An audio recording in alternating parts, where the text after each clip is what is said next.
నమస్కారం metro news కి స్వాగతం. ముందుగా ముఖ్యాంశాలు. అంబటి దిగజాడు భాష దారుణం. వైసీపీ గుర్తింపుని ఎన్నికల సంఘం రద్దు చేయాలన్న కన్నా లక్ష్మీనారాయణ.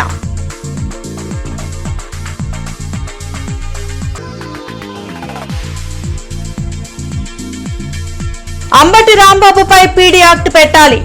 ఎస్పీకి ఫిర్యాదు చేసిన ఎమ్మెల్యే నసీర్.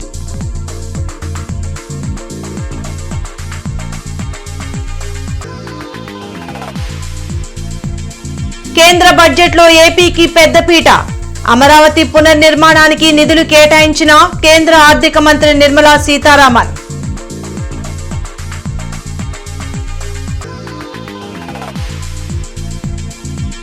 టీడీపీ అరాచకాలను చట్టబద్ధంగా ఎదుర్కొంటాం. డిజిటల్ బుక్ లో అరాచకవాదుల పేర్లు ఎక్కిస్తున్నాం. వైసీపీ నేత సజ్జల వెల్లడి. చంద్రబాబు నాయుడు లాంటి విజనున్న ముఖ్యమంత్రికి సమానమైన వారు రాష్ట్రంలో ఎవరూ లేరని ఎమ్మెల్యే కన్నా లక్ష్మీనారాయణ పేర్కొన్నారు. కల్తీనయ్యే విషయాన్ని ప్రజల నుంచి డైవర్ట్ చేసేందుకే జగన్మోహన్ రెడ్డి అంబటి రాంబాబు ద్వారా నాటకాలు ఆడిస్తున్నారని కన్నా మండిపడ్డారు. మాజీ మంత్రి కన్నా లక్ష్మీనారాయణ నివాసంలో ఆయన మీడియాతో మాట్లాడారు. ముఖ్యమంత్రిని కించపరిచేలా అంబటి రాంబాబు మాట్లాడారని చెప్పారు. జగన్మోహన్ రెడ్డి చూపిన దారిలోనే నేడు టీడీపీ కార్యకర్తలు అంబటి రాంబాబు ఇంటిపై దాడి చేశారని అన్నారు. ఇటువంటి అరాచక శక్తులను ప్రోత్సహించే జగన్ పార్టీని ఎన్నికల కమిషన్ వెంటనే రద్దు చేయాలని డిమాండ్ చేశారు. రాక్షస పాలన నడిపి 5 సంవత్సరాలు కూడా ప్రజలు ఎన్నికలు ఎప్పుడు వస్తాయా అని చెప్పేసి బిగబట్టుకొని ఎదురు చూశారు ఎన్నికల డేట్ కోసం. మరి అటువంటి పాలన నడిపిన నీకు ప్రజలు బుద్ధి చెప్పినా కూడా నీకు ఇంకా బుద్ధి రాలేదు. మరి ఇటువంటి అరాచక శక్తులు రాజకీయాల్లో ఉండటానికి తగినటువంటి పరిస్థితి కాదు. ఇది సరైనటువంటి సమయం. ఎలక్షన్ కమిషన్కి నరుకుతాము పొడుస్తాము అనేటువంటి అరాచక శక్తుల్ని ఈ పార్టీల్ని రద్దు చేయాల్సినటువంటి అవసరం ఎంతైనా ఉంది అని చెప్పేసి నేను ఈ సందర్భంగా డిమాండ్ చేస్తూ ఉన్నాను. ఎందుకంటే ప్రజాస్వామ్యబద్ధంగా అధికారం ఉంటుంది, ప్రతిపక్షం ఉంటుంది. నాకు 53 సంవత్సరాల రాజకీయ అనుభవం. ఇటువంటి అరాచక శక్తులను ఎప్పుడు చూడలా. నేను ప్రతిపక్షంలో ఉన్నాం, అధికారంలో ఉన్నాం. ప్రజా సమస్యల మీద లేదా ప్రభుత్వంలో ఉన్నప్పుడు ప్రభుత్వం చేసే తప్పుల మీద ప్రతిపక్షం మాట్లాడేది. కానీ మాజీ మంత్రి అంబటి రాంబాబుపై పీడీ యాక్ట్ పెట్టాలని జిల్లా ఎస్పీకి ఎమ్మెల్యే నసీర్ అహ్మద్ వినతి పత్రం అందించారు. గత కొన్ని నెలలుగా కూటమి ప్రభుత్వంపై ఇష్టం వచ్చినట్లుగా మాట్లాడుతున్నారని ఎమ్మెల్యే నసీర్ అహ్మద్ ధ్వజమెత్తారు. టీడీపీ నేతలు మన్నవ మోహన్ కృష్ణ, దాసరి రాజా మాస్టారు ఇతర నాయకులతో కలిసి ఎస్పీ బకుల్ జిందాల్ను కలిసి ఫిర్యాదు చేశారు. డైవర్షన్ పాలిటిక్స్ కోసం అంబటి రాంబాబు సీఎం చంద్రబాబుపై అనుచిత వ్యాఖ్యలు చేయడం ప్రజలు క్షమించరని అన్నారు. వంగవీటి రంగాకి అంబటి రాంబాబుకి చాలా వ్యత్యాసం ఉందని నసీర్ పేర్కొన్నారు. అంబటి రాంబాబు గారు ఈరోజు కొత్త నేరస్తుడు కాదు. ఇతను పెద్ద ముఠా నాయకుడు. పెద్ద నేరస్తుడికి నేరస్తుడిలాగా అంబటి రాంబాబు గారు అనేక పర్యాయాలు ఇటువంటి తప్పులు చేస్తూ ఉన్నాడు. చంద్రబాబు నాయుడు గారి గురించి మాట్లాడడం, ప్రజల్లో ప్రవోక్ చేసేటువంటి భావనను తీసుకొని రావడం, ఈరోజు తెలుగుదేశం పార్టీ శ్రేణులు ఎంత బాధపడతా ఉన్నారో మనందరం కూడా చూస్తూ ఉన్నాం. ఇటువంటి కార్యక్రమాలు చేస్తూ ముఖ్యంగా పోలీసులకి ఈరోజు మేమందరం కూడా అడగడం జరిగింది. ఇటువంటి సెక్షన్లు కాకుండా సిరీస్ ఆఫ్ తప్పులు చేస్తున్నటువంటి నేరస్తులకు ఏదైతే పీడీ యాక్ట్ పెడతారో ఆ పీడీ యాక్ట్ని మీరందరూ కూడా ప్రయోగించాలని చెప్పి ఈరోజు ఎస్పీ గారిని రిప్రజెంట్ చేయడం జరిగింది. అంతేకాకుండా ఐటీ సెక్షన్ ప్రకారం ఏదైతే బిఎన్ఎస్ 67 అండ్ 66 యాక్ట్ దీన్ని ఉపయోగించి తప్పకుండా ఈ అంబటి రాంబాబు గారు లాంటి వాళ్ళని వెంటనే, ఎందుకంటే రాష్ట్రంలో ఒక పక్కన తెలుగుదేశం పార్టీ శ్రేణులను ఇబ్బంది పెట్టేటువంటి కార్యక్రమంతో పాటు ఈరోజు రాష్ట్ర వ్యాప్తంగా లా అండ్ ఆర్డర్ ప్రాబ్లంని క్రియేట్ చేసేటువంటి విధంగా ఈ అంబటి రాంబాబు గారు మాట్లాడుతున్నటువంటి పరిస్థితులు అందరూ కూడా గమనిస్తూ ఉన్నాం. రాజకీయ పార్టీ నాయకులనే కాదు, సాక్షాత్ పోలీస్ అధికారులను కూడా ఇతను ఏ విధంగా ఇబ్బంది పెట్టింది ఈ సభ్య సమాజం చూసింది. అంబటి రాంబాబు గారు వయసులో 60 సంవత్సరాలు దాటిపోయి ఉంది, కానీ ఇప్పటికి కూడా ఆయనకి కనీస బుద్ధి లేదనిపిస్తూ ఉంది. అతన్ని తిట్టడానికి ఏ నోరు కూడా వెనకడిగేట్లా. ఆడవారు కానీ మగవారు కానీ పిల్లలు కానీ ఈ రోజున అంబటి రాంబాబుని దూషించడానికి చాలా సిద్ధంగా ఉన్నటువంటి అంశం. ఇప్పటికైనా సిగ్గేరికి వ్యవహరించాలా. ఈ రోజున అంబటి రాంబాబు వ్యవహారాన్ని గమనించినటువంటి రాజకీయ నాయకులు ఎవరైనా సరే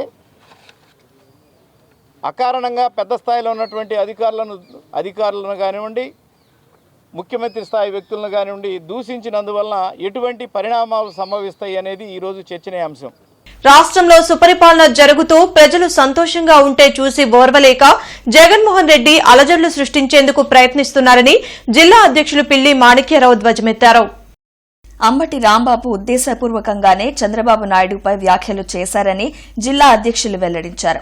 అరండల్పేటలోని టీడీపీ కార్యాలయంలో జరిగిన మీడియా సమావేశంలో ఆయన మాట్లాడారు.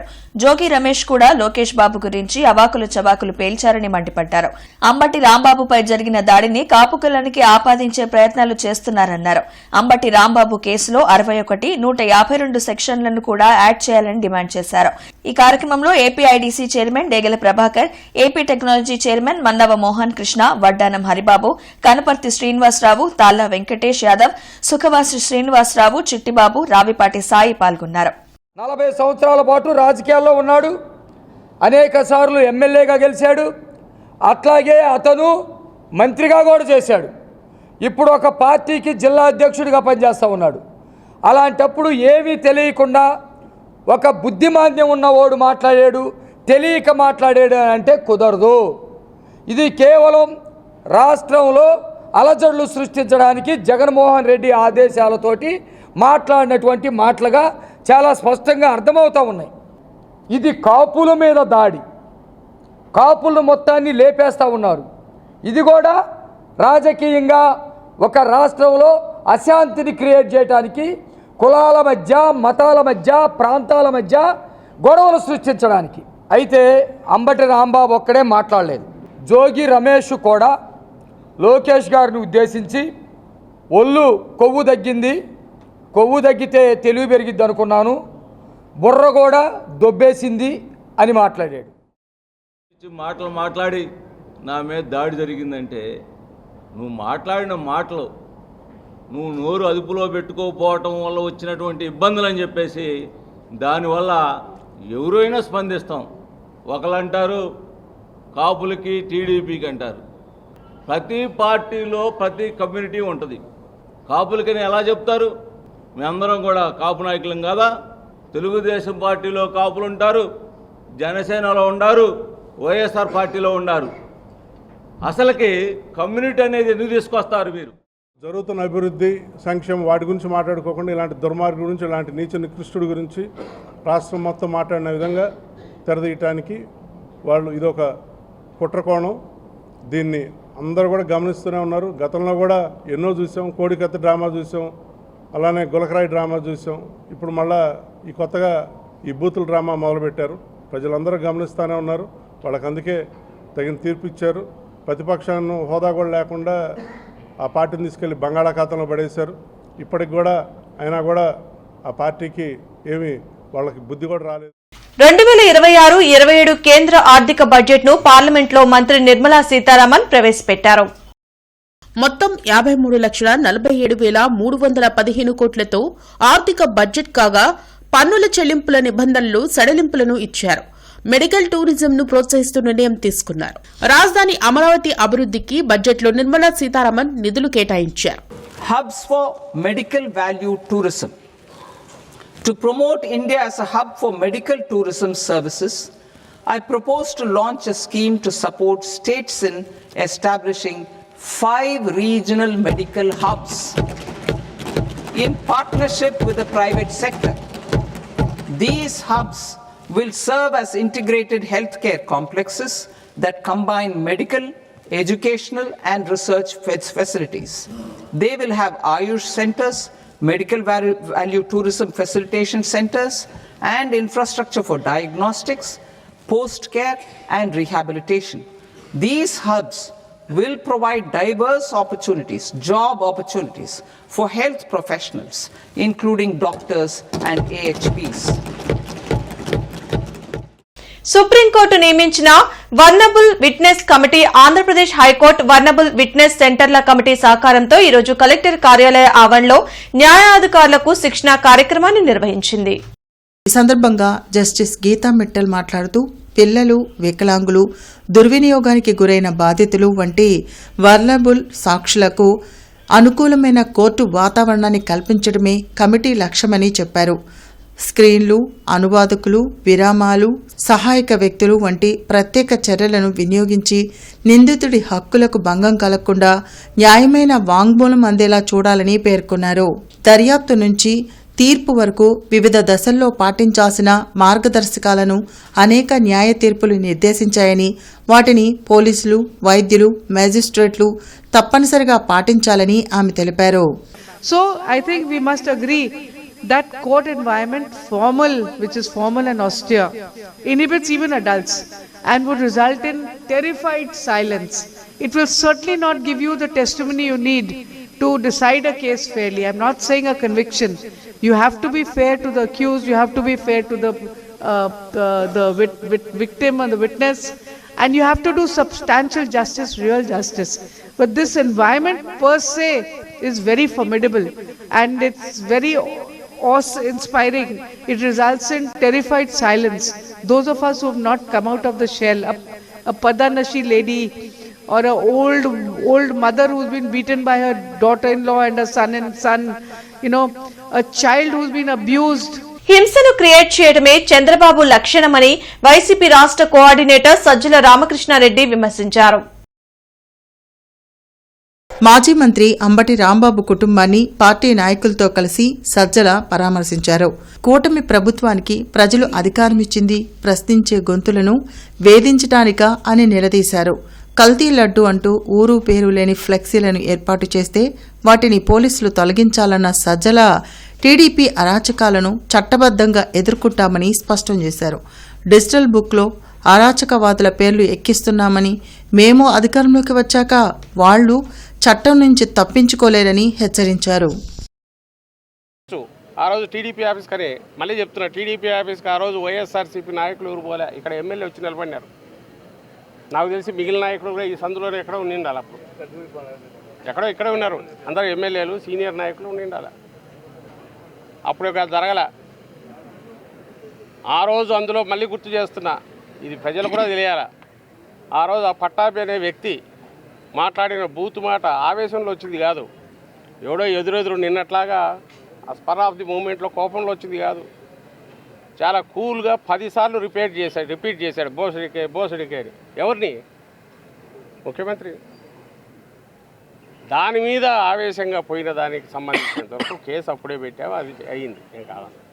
తర్వాత జోగి రమేష్ వెళ్ళాడు, అక్కడ వెళ్ళి వాళ్ళ అటాక్ ఈయన మీద చేశారు. అసలు ఇంటి వరకు ఇక్కడ ఫర్లాంగ్ దూరంలో ఎక్కడో వాళ్ళే అటాక్ చేశారు. ఈయన కత్తులు కటాలు తీసుకోబోలే, ఓ పెద్ద 1000 మందిని తీసుకొచ్చి అక్కడే వీరంగం చేయలే.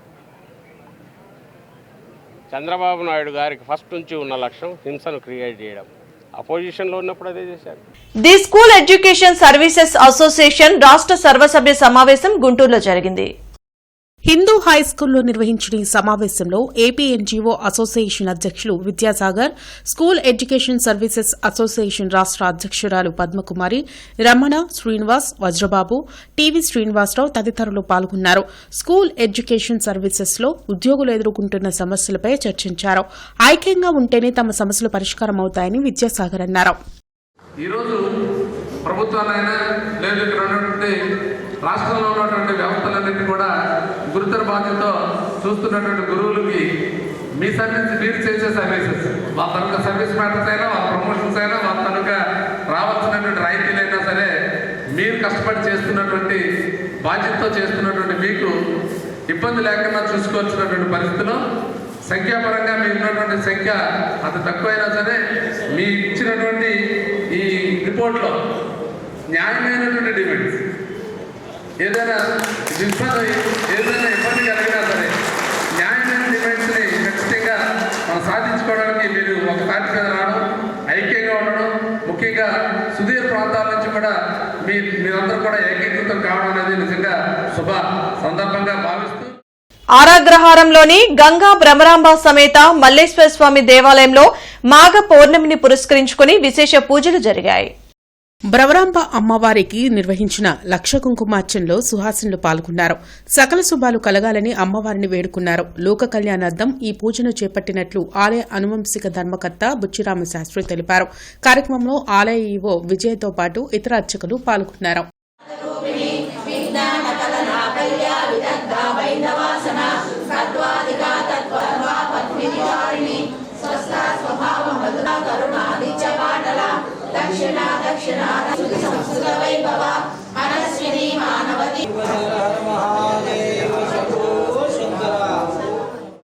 అందులో ఈ మాఘమాసంతో వచ్చే పౌర్ణమి పుష్యమి నక్షత్రం చాలా విశేషమైన రోజు. ఆ విశేషం సందర్భంగా శ్రీ గంగా భ్రమరాంబ సమేత మల్లేశ్వర స్వామివారి దేవస్థానంలో శ్రీ భ్రమరాంబాదేవికి లక్ష కుంకుమార్చన జరుగుతున్నది. మహిళలు చాలా ఆసక్తిగా పాల్గొన్నారు. ఈ కార్యక్రమాన్ని పర్యవేక్షించడానికి మా కార్యనిర్వహణాధికారి గారు విజయ్ గారు నడుం బిగించారు. మా అర్చక స్వాములు వెన్నెముకగా నిలబడ్డారు. ఇది ఇంతమంది కలిస్తే తప్ప ఇంత పెద్ద కార్యక్రమం జరపలేము. ఇది జరిగి దాదాపుగా 40 సంవత్సరాలు అయింది. 40 సంవత్సరాల తర్వాత మళ్ళీ వాళ్ళు జరుపుకుంటున్నాం. కాబట్టి ఈ కార్యక్రమం యొక్క విశిష్టత మీరు గుర్తించాలి. ఇట్లాంటి కార్యక్రమాలు జరుగుతుంటేనే ఈ ప్రపంచంలో ఏదైనా శాంతి కాస్త ప్రశాంతి అనేది ఉంటుంది. ఎన్టీఆర్ స్టేడియంలో శ్రీనివాసుని కళ్యాణం అంగరంగ వైభవంగా జరిగింది. ఈ కార్యక్రమం మేయర్ కోవెలముడి రవీంద్ర చేతుల మీదుగా జరిగింది. శ్రీనివాసుని కళ్యాణాన్ని తిలకించేందుకు భక్తులు పెద్ద సంఖ్యలో హాజరయ్యారు.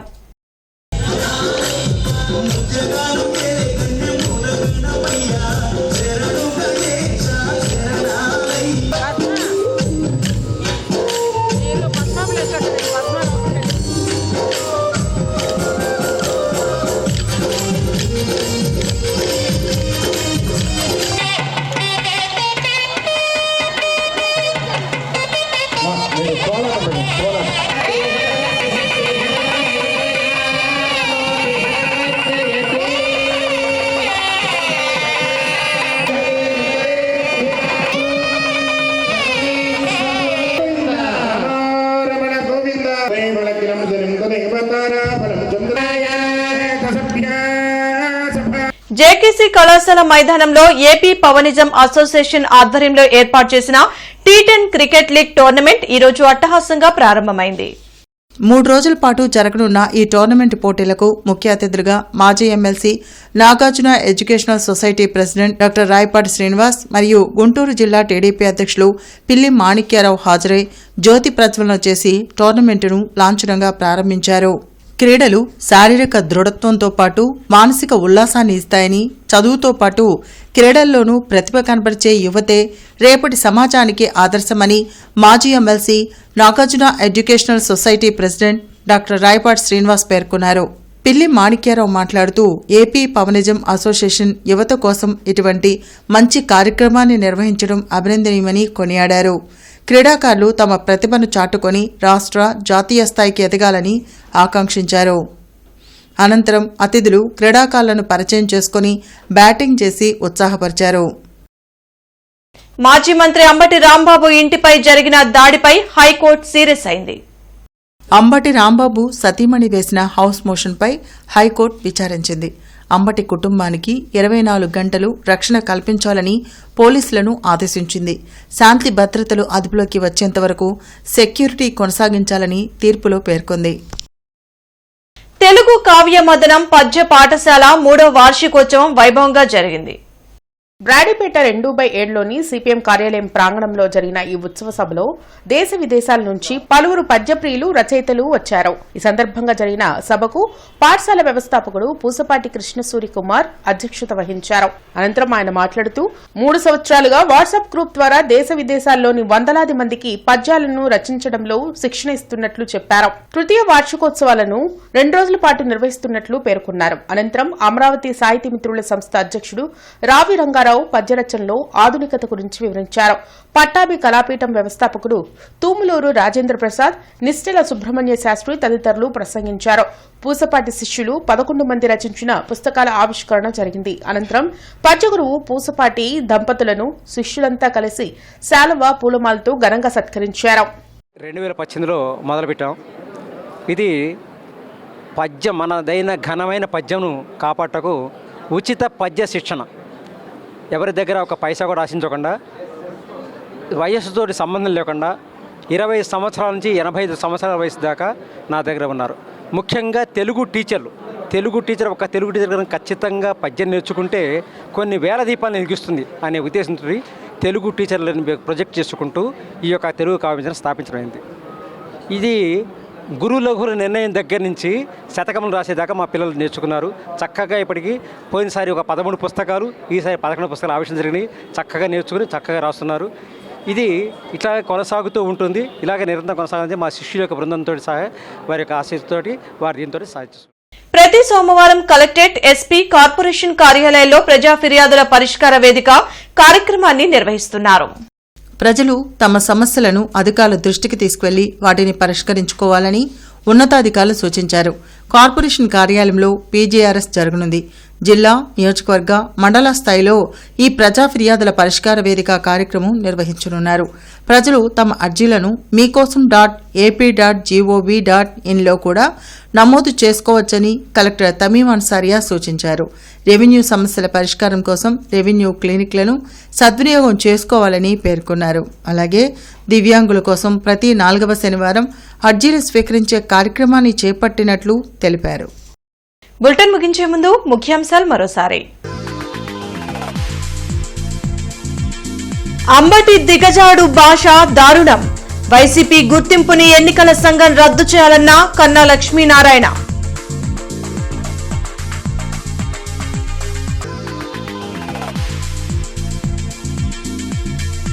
అంబటి రాంబాబుపై పీడీ యాక్ట్ పెట్టాలి, ఎస్పీకి ఫిర్యాదు చేసిన ఎమ్మెల్యే నసీర్.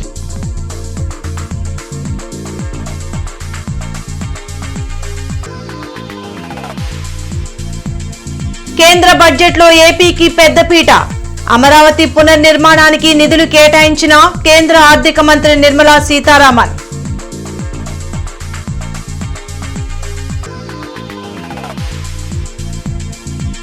టీడీపీ అరాచకాలను చట్టబద్ధంగా ఎదుర్కొంటాం, డిజిటల్ బుక్ లో అరాచకవాదుల పేర్లు ఎక్కిస్తున్నాం, వైసీపీ నేత సజ్జల వెల్లడి. ఈ వార్తలు ఇంతటితో సమాప్తం. నమస్కారం.